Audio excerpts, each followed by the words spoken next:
Today we have with us Daria Overby from STARZ, and Daria is on the advisory board of the CSUEA, and we are so deeply thankful for her advice, her influence, and also championing this grant that the CSUEA has, which is the STARZ hashtag Take the Lead Finishing Funds grant.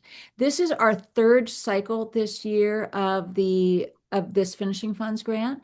And I want to take this opportunity because we have Daria on our Zoom call to have Daria talk about the whys of why this grant exists and what STARZ is looking to do in terms of the implementation of this grant and the kinds of filmmakers you're looking to support. So, Daria, if you have anything to say about sort of the whys of why STARZ is backing this, go for it. Well, part of the STAR's mission is to support underrepresented filmmakers. And so when we launched Take the Lead 3 years ago, it was very important to us to be able to reach out to mentor women and underrepresented groups. So we talked about it quite a bit. Like how do we start a pipeline early on where we can see what students are doing? And I was kind of tasked to find at the time, um, we had done a data search for where we had shortcomings. One of the shortcomings that we found was with Latino writers and directors.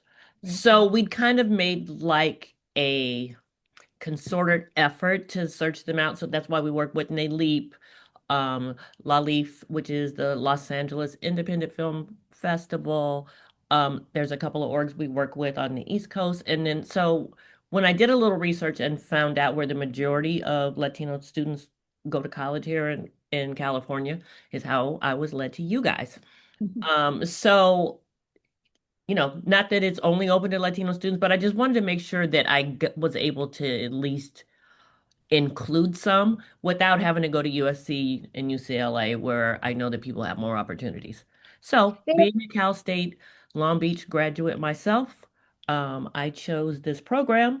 We decided to put some money towards helping students complete their films, which is so interesting because my boss here, like when you say film all the time, his head almost blows off because he thinks we're TV, but he doesn't understand that film is the kind of the impetus for where everything starts. And so many film people go into television. That's where so many of the stories come from.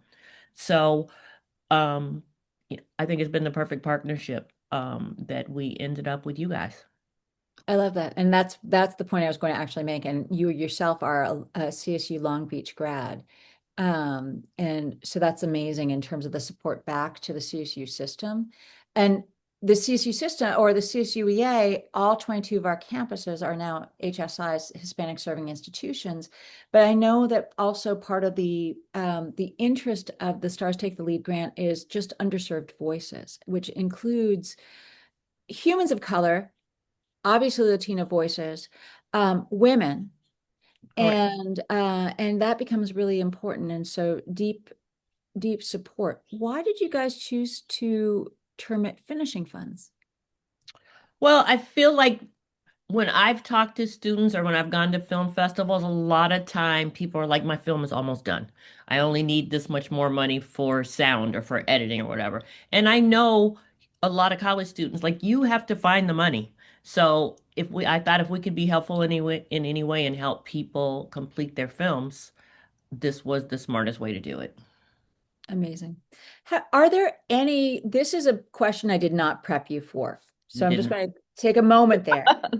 Are there, and this is not, and if I had prepped you for it, I would have been like, hey, watch Francesca's film because she'll be on this call. But are there any films from the past this is our third grant cycle for the CSUEA STARZ Take the Lead Finishing Funds grant. And we've done two screenings in conjunction with STARZ at the Lionsgate screening room. And we're so thankful for their participation and things like that as well. Have there been any films that you've remembered that you've really liked, or any filmmakers you've came into contact with, or any students that you've come into contact with through the CSUEA that are remarkable to you or stand out? Okay. I love that you think that my brain can just go pick people We and were program. just But I will talking say, about one student. That's actually why I tagged that at the end, that we one have of the one things human we can that talk really about. impressed me from screenings, and not this is not saying anything against any of the other filmmakers, but this one sticks out in my mind. There was an animated short film that was LGBTQ themed, and I thought, and the person was Latino, and I thought, wow, this is like the jackpot for me because this is like part of who we serve, being and now call it inclusion executive and not a diversity executive. Yeah. Um, that this is the exact kind of thing that we want to find. These are the stories that, that aren't getting told otherwise. And I love that they're getting told from the college level. Because, a lot of times people don't get the opportunity to make this kind of film until later on in life. So I think that's one that really stood out to me from the first season. That's amazing. And so that, because what that speaks to is, I think actually what the CSUs bring really deeply is the intersectionality of identity. Yes, And so, and to have that training ground where STARZ supports filmmakers that exist, that we don't cling to one specific identity, one specific role, one specific checkbox in a drop down, but a multiplicity of them. And that's where I see my students existing, right. and that's where we see our full range of students existing. And I love that. I love that. So yes, it's okay not to be able to pull up in a specific title, but just the impact that something had to you in terms of that cross-sectionality, because I think that's one of the strengths of the CSU filmmakers. What Up and down the also is board. interesting is like after we did when we ran the data on our diversity numbers, because that's what they were still called in 2020 and 21. Um and this was after we knew we weren't picking Vita back up. And that's why then looked at like our previous numbers, and Tanya Sriracha was great about having almost an entire Latino writers room, female directors, cinematographers, casting people. Um, so I think that's where, when we realized when that show went away and then the numbers dropped so much, Yeah. I think that's what really kind of like jolted me into thinking like, you know what, we need to start this earlier. Um, Right. Even though we do work with all these other like professional orgs and other diversity organizations. But I just thought the idea of jumping in and helping these people finish films to have this calling card is is the way to go. And people ask all the time, how would I ever get in a writer's room? How would I ever, you know, what do I need as a sample? And I was like, everybody should, do a short film. To these days you can do a short film on your phone. Oh my So, God. um, I just think that's like one of a really great example of, why it's important to us and why we launched this program.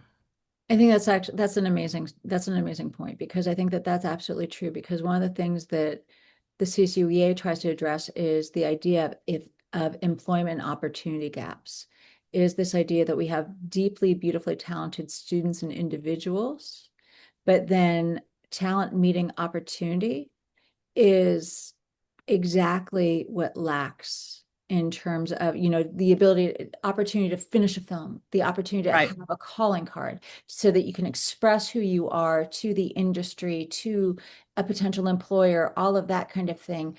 That sense, the calling card is so deeply important, and that short film as the calling card is so deeply important to closing that gap.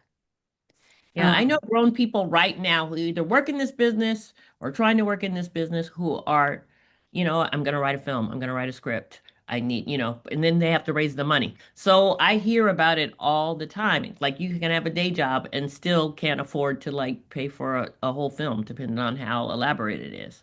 yeah, afford to So pay for a part of a film. yeah.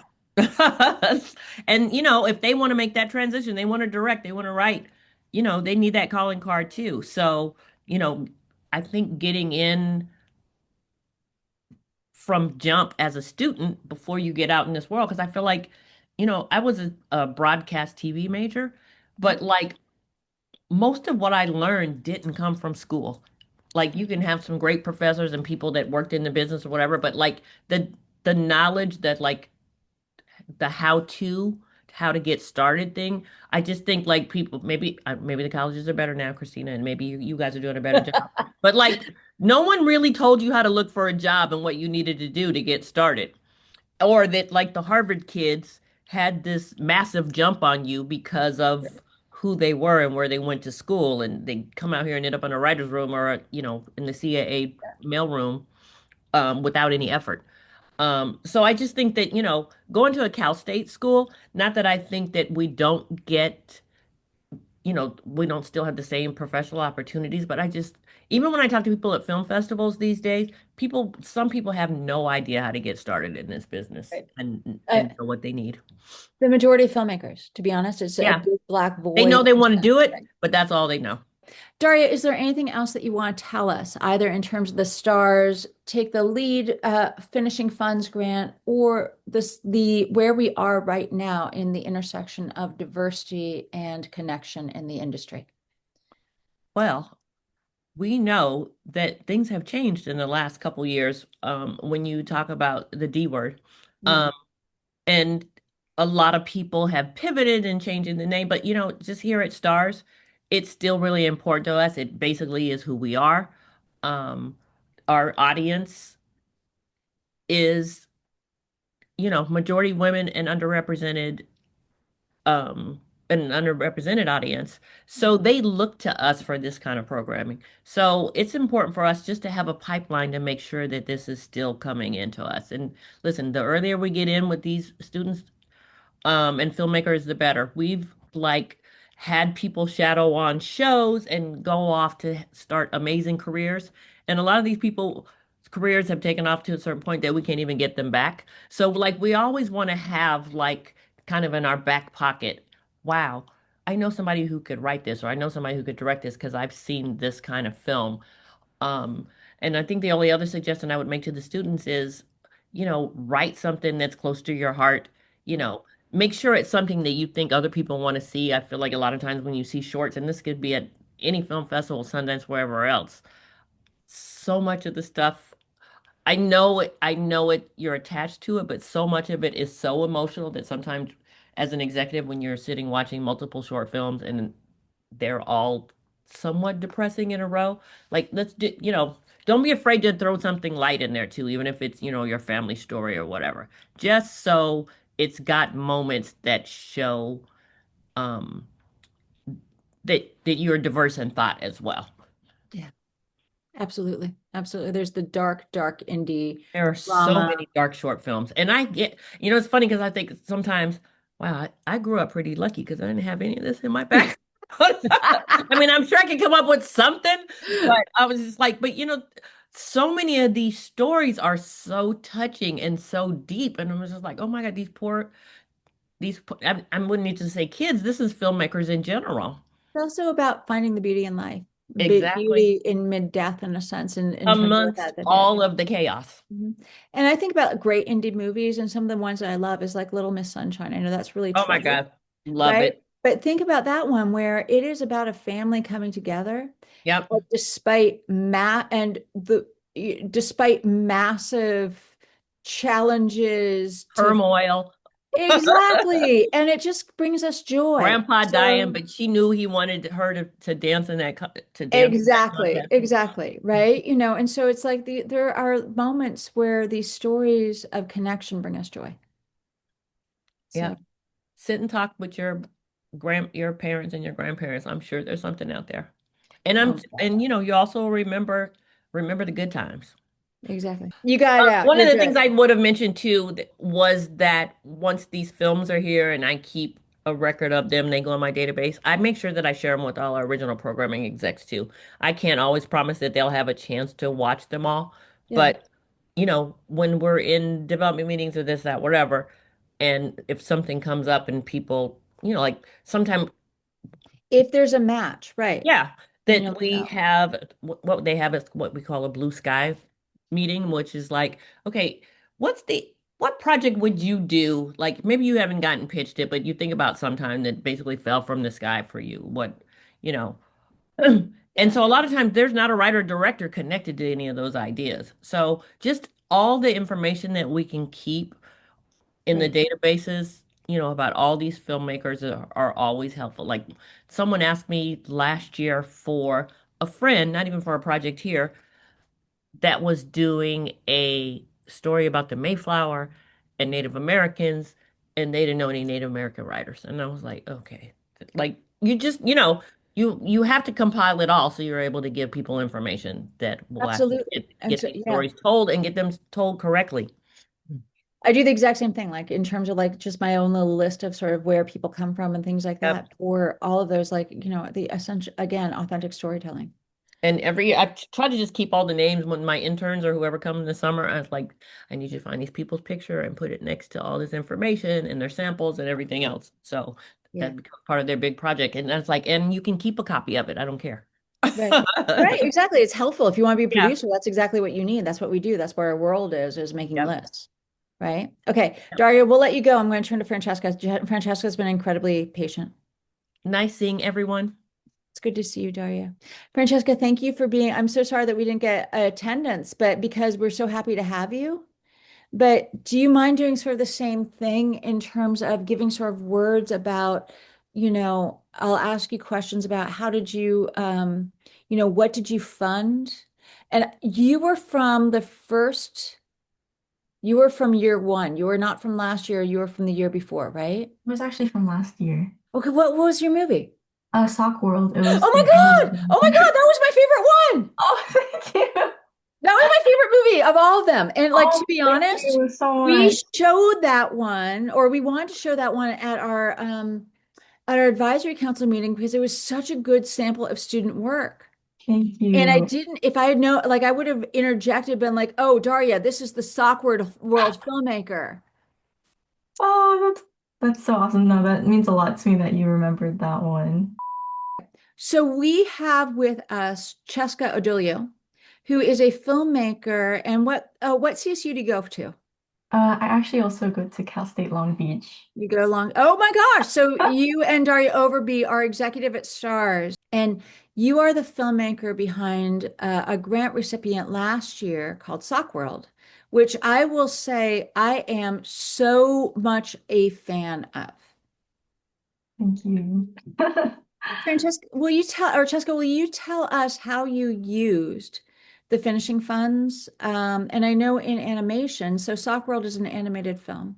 Yes. And so animation, everything's in post for the most part, or so many of your costs are in post. But will you tell us how you constructed your application, what you used the funds for, and any tips and tricks you might have for our filmmakers who are applying for the funds this go round? Yeah, of course. So basically, I was taking a group film class, and my professor at the time was the one who recommended we apply for the grant. And then Who is your the professor? Aubrey Mintz. Okay, thank you. Yeah, he's awesome. He's great. Um, but basically, the funds went into animation, mostly animation, sound design, editing, and even some music, which was really great. And also the DCP package. But yeah, it was super helpful to finishing the film, and it was like super easy to apply. I think my advice to those who do want to apply is you do have to make a website for to apply, and that's the best place you can showcase your pre-production, like your plans for your film, and a great way to like pitch it to people and show like what you can actually make. And yeah, it's just like a really easy way to do it. I just use Adobe Portfolio. It's free. I'm pretty sure Adobe is free for most students to use, super accessible.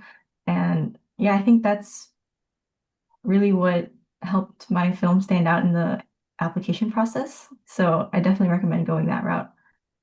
We have a good partnership with Adobe, and yeah, they're actually almost all their products are free for Cal State students right now, across the board. And there's my Adobe commercial. But that's amazing. And so are you a senior now, or what year are you? I am a senior. This is my last semester. Oh my gosh. Yeah, And so is the project you're applying with so you had Sock World, again, I'm just going to say Sock World received a grant last grant cycle for the academic year 24-25, and now we're in the academic year 25-26. And Sock World, which received the grant, again, one of my favorite films that we screened last year. It is so dear, and it is such a sweet story of connection and girl-centric, but doesn't have to be girl-centric. But I responded to the girl power aspect of it in many ways. Lonely girl yes. meets other lonely girl in a sense, and that sense of girl completion. I just really responded to that on that level. Um, so this year, are you applying for a thesis film? Yes, this is my senior film and it's called Yogurt World.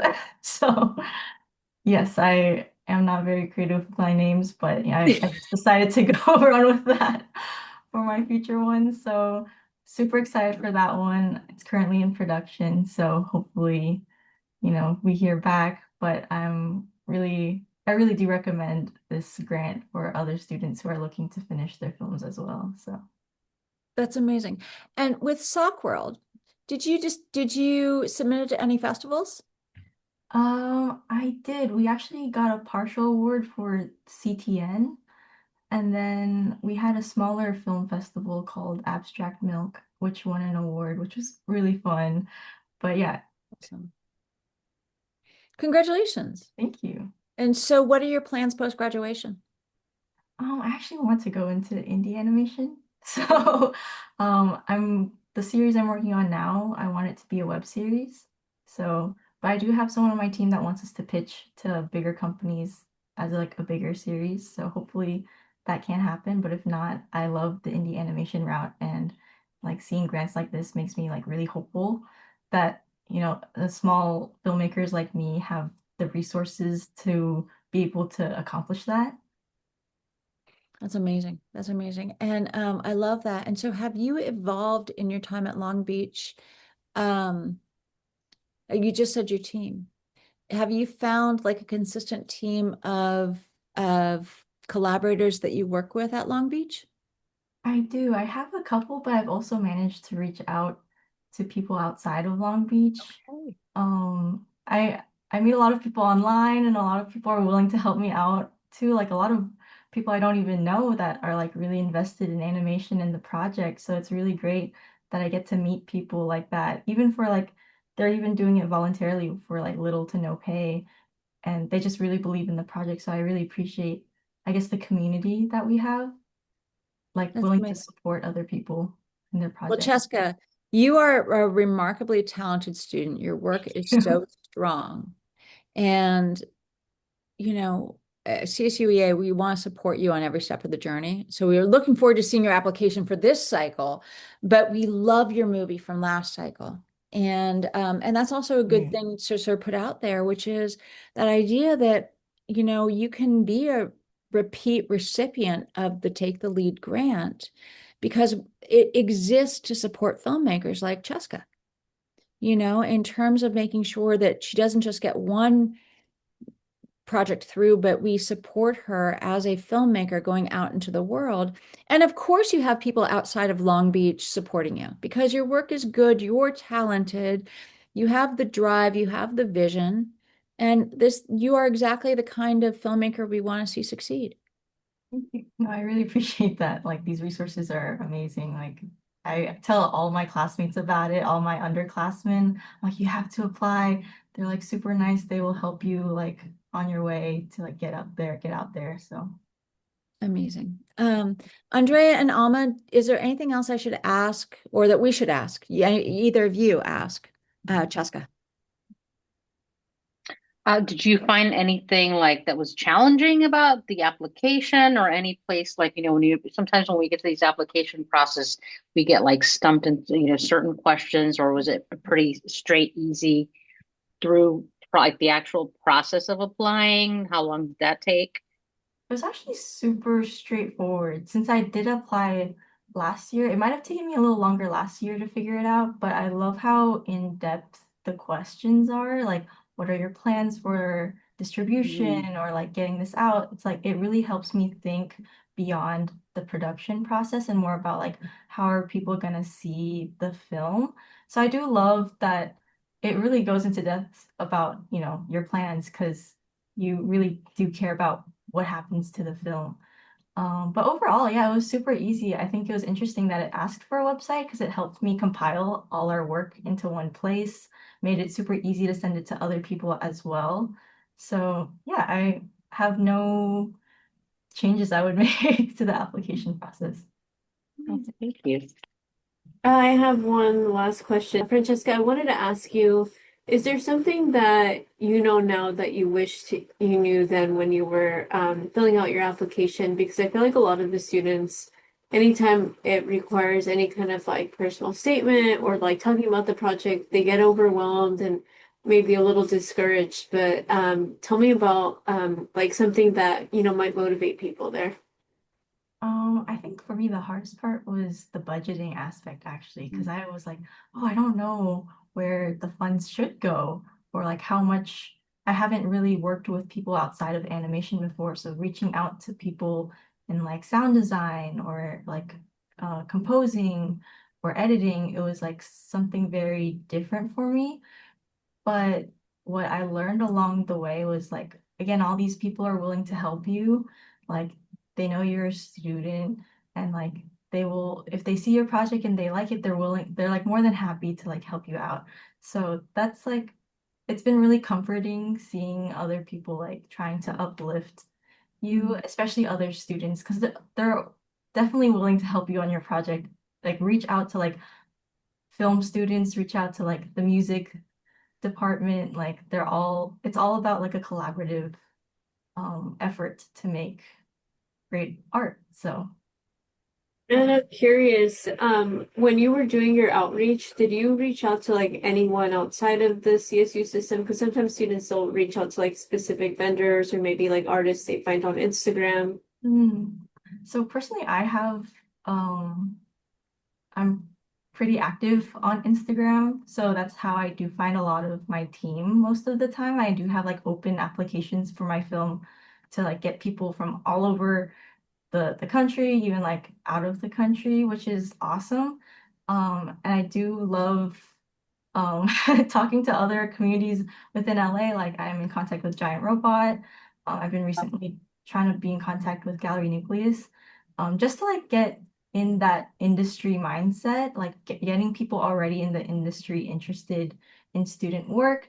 We're actually having a gallery at Long Beach for the animation program in December, and we're trying to reach out to people to come and then go to our screening as well. And then I also wanted to ask, you mentioned that the budget was like really challenging because it's like, oh, this is my first time. You're kind of putting yourself in the position of a producer or a line producer, I should say, where you're like trying to figure out what everybody should get paid, what things actually cost. How did you determine that? Were you like reaching out to the people you were going to hire first to see what their rates were? How did you come up with that budget? So it was more along the lines of creating the budget first and asking people if that was okay and negotiating, which was an interesting process. But a lot of people that I reached out to were still students, so they also have not experienced providing rates or like how much they think that they should get paid. So I tried to do as much research as I could online, like, oh, how much does like 30 seconds of animation cost, or like how much does like SFX for a film cost? And yeah, it was just kind of a learning process, but I also like ended up talking to other people like in that field, like, oh, like what would you usually charge like a student or like for a film this long? Yeah, I think that's wildly valuable information to have, and it's good that you did your research ahead. Because sometimes, I mean, as someone who's been in that world where like I'm in the working for the vendor, and people will say, "Hey, I only have like $20." It's kind of like it can to the artist sometimes it can be a little like hard for them to hear that, but it's always good that you're like thinking about them and being considerate of what their what their rate is. And I also wanted to know because sometimes, students they also have that same they have to overcome that obstacle of like budgeting, and there's things that they don't consider right off the top of their head. For example, the DCP. For things like that, is there certain things that you were like not expecting to budget that you then realize like, oh, I'd like need to account for this? And what advice can you give there? Yeah, definitely the DCP package. Like I was like, what is this? And I had to like research it, but it was super helpful like submitting it to future film festivals as well, because they all require that as well. I think another unexpected cost was definitely like sound. I think since I'm mostly an animation major, like we did have music and mild sound effects when the first version came out, but then a lot of feedback that I got from people was that it sounded kind of empty, and I didn't realize like how much sound can contribute to like ambiance and like just the overall like feeling the audience can get from just watching your film. So it was really great to hear, I guess, like that criticism because it definitely wasn't something on my mind. Absolutely, and I'm happy to hear that you value sound. As someone who's like, I feel like all my friends are sound engineers, so Oh, every time like we watch a film, and if the film is like maybe they didn't have the budget to have like a high quality type film, but if the sound is there, I'm like that saved the whole yeah. film. So it's really great that you have an appreciation for that. And then Alma, do you have any final thoughts, final questions? No, I think it's just been a really great informational session. Thank you for hanging out with us, Francesca, and good luck with your next application. Thank you so much for reaching out to Mhm. me in the first place. Like I really appreciated. Um, No, thank you. We may have to call you back again for other sessions. So, oh yeah, for sure. Like let me yeah. know. Just let me know. I'd Uh-huh. love to come back on. Perfect. Okay. No, that's it. Thank you Awesome. so much. And then for those watching, please follow us at the CSUEA on social media. You can find us on Instagram and LinkedIn. And don't forget, there is a special event at Long Beach, right? I forget Yeah. what the event was called, but It's, if you want to promote it real quick. yeah, it's our gallery and senior film screening. It'll be on December 14th at Cal State Long Beach. Don't miss out. All right. Thank you. Thank Bye. you. Bye.